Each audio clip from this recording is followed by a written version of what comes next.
alam mo Ridon, ngal-ngal na lang ang kaya mo. Ikaw rin Trillanes, tuloy-tuloy. Hindi ba kayo nagtataka tuloy-tuloy pa po ang paninira nila? Isa pa pong paninira ng mga 'to, eto pong sinasabi naman ni Chua, 'yan ang maingay si Chua tsaka 'to si Ridon, eh. Ayon po kay Chua, nasaan na ba yung kay Chua?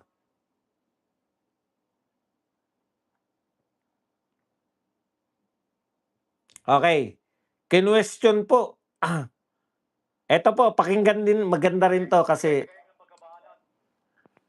okey, kinu-question po ngayon ni, Chua yun pong, psychological preparedness ni VP Sara. Bago, psychological preparedness po. Sa mga nasabi raw po ni VP Sara in the past, kaya kaya psychologically si VP Sara po ba ay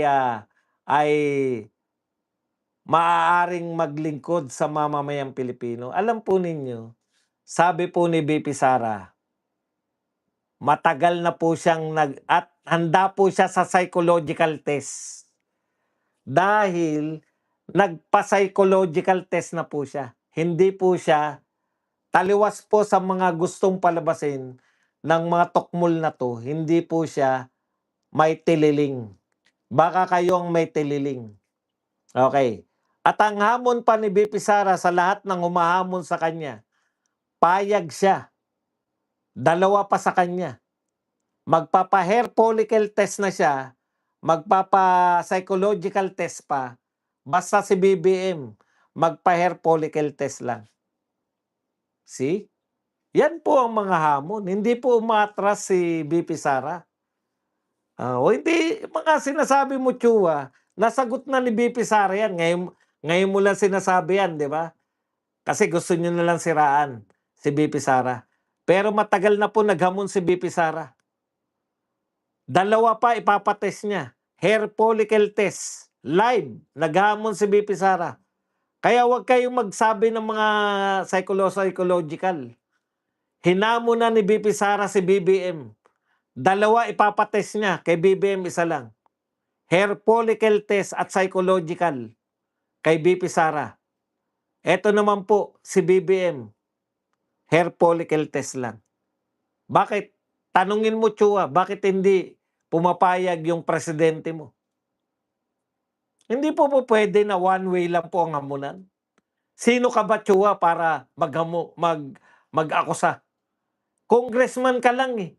Kumpara sa Vice President. O yan, mas magandang hamon. Kumbinsihin nyo sa mga naniniwala po na may tililing si VP Sara. Kumbinsihin nyo po, yung hamon ni VP Sara, 2 test ang gagawin niya. Kay BBM, 1 test lang. Lugi si VP Sara. Pero payag si VP Sara. Hindi niya atrasan yan. See? Hindi po ubre yung mga tokes-tokes nyo. At saka, tanong ko lang sa'yo, Chua, akala ko ba matatag ang ebidensya ninyo? Akala ko ba malakas ang ebidensya nyo? Bakit?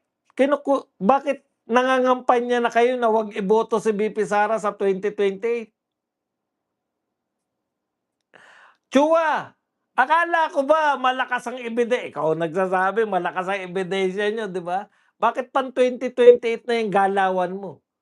Bakit nararapat ng presidente? Di ba kung kumpiyansa kayo, kayong mga nagsabi na malakas ang ebidensya laban kay VP Sara, kung kumpiyansa kayo, bakit nangangampanya na kayo laban kay VP Sara para sa 2028? Yung psychological na yan, hindi nyo naman kinaso yan. Wala po kayong kasong ganyan. At wala pong kasong ganyan, di ba? Wala kami narinig na yan ang kaso nyo. Bakit nagbabago na kayo? Bakit hindi mo sabihin, Chua, si Madriaga ngayon? Bakit hindi nyo sabihin na ayon kay Madriaga, malakas ang ebidensya laban kay VP Sara? Bakit wala nagsasabi? Bakit laging AMLAC na? Bakit laging yung NBI na? NBI? Ano bang sinasabi ng NBI? Yung sa kill plot. Alam po ng lahat ng tao. Kaya po, Ano niyo na naman, sinisiraan niyo na naman, 'di ba? Oh, yung, sinasabi na in-splice niyo, totoo naman, eh.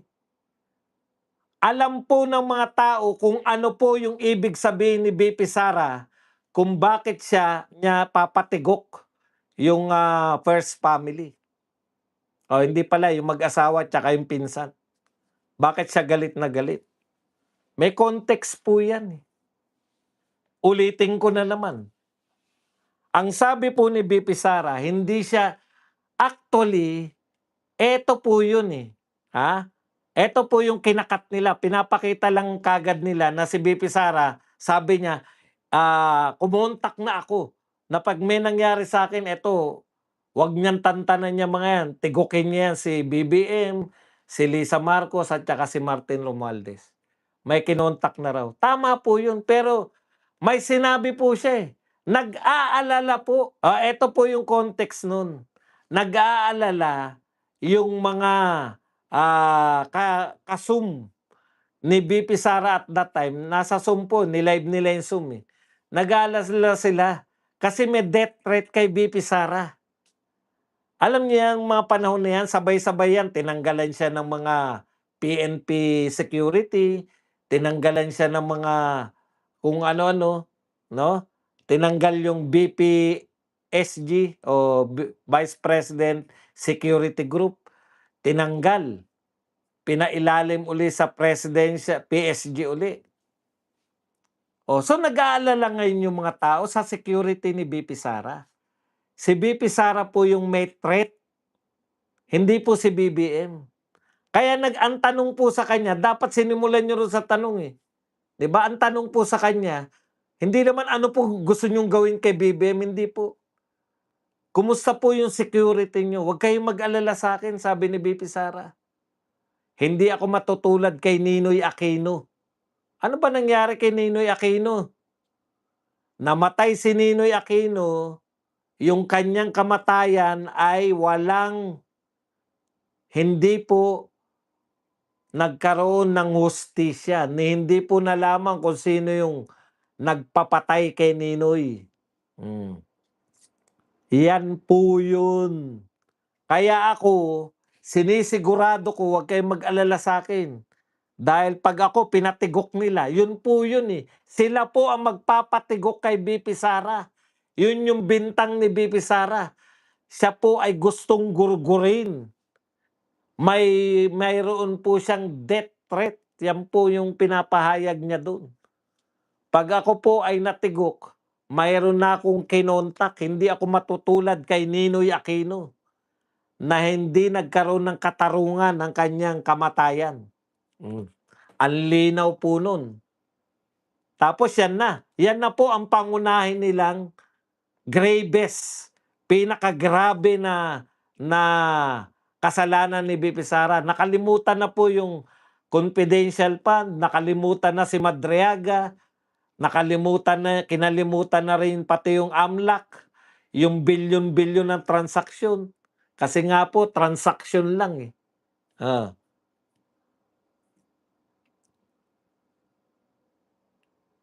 So ano po yun? Ano po ang pinapahiwatig nito? Wala po silang matibay na ebidensya. Kaya tama po si Redon. Sabi kasi ni Redon, minamaliit nilang ebidensya, mga report ng COA, AMLAC at NBI, imbis na sagutin ang laman nito. Huwag kang mag-alala, Redon.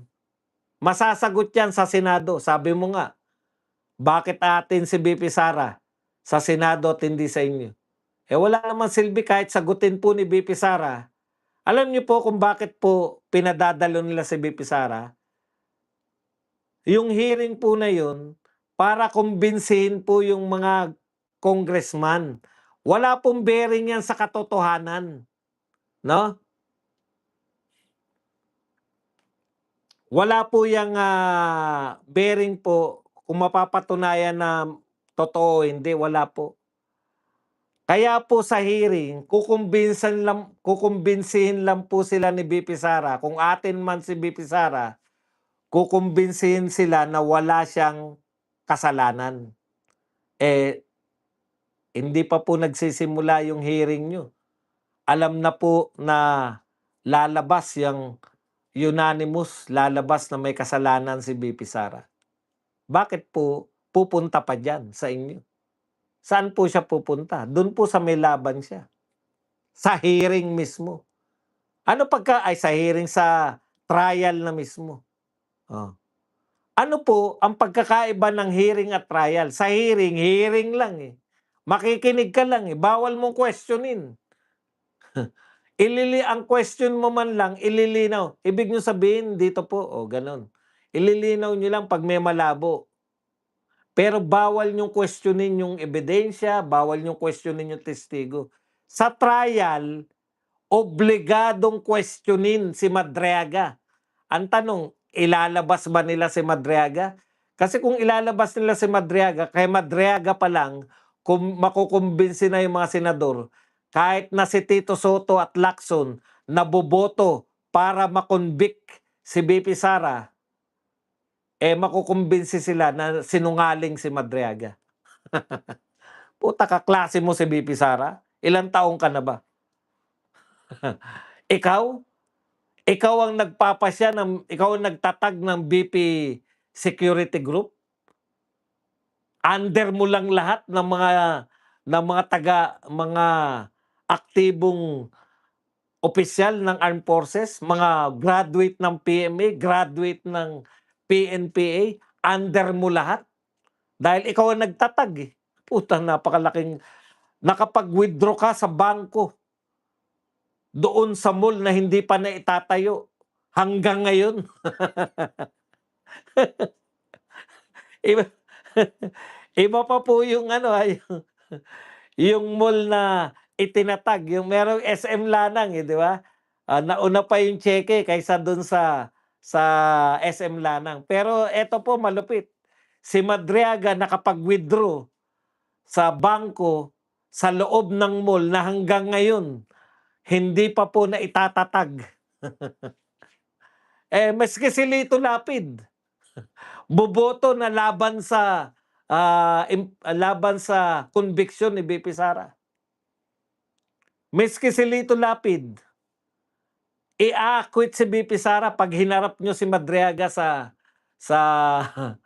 bilang testigo. Si Trillanes, iharap nyo rin ba bilang testigo? Isa lang itatanong, ano alam mo rito sa kaso na to? Sino ka dito? Kaano-ano ka ni BP Sara? Ikaw ba ang inutusan niyang magdeposito? Ikaw ba ang tumanggap ng pera mula sa mga drug lord? Ano? Bakit ka narito? Mismo kay Trillanes, may nakapagsabi sa kanya. Nakapagsabi lang pala eh. Di yung nagsabi sa yung iharap mo. Di ba? Kung ako po, sabi ni Trillanes, may nakapagsabi sa akin. O di yung tawagin nating testigo yung nakapagsabi sa'yo, hindi ikaw. Kasi pag nakapagsabi lang sa'yo, hearsay na yun.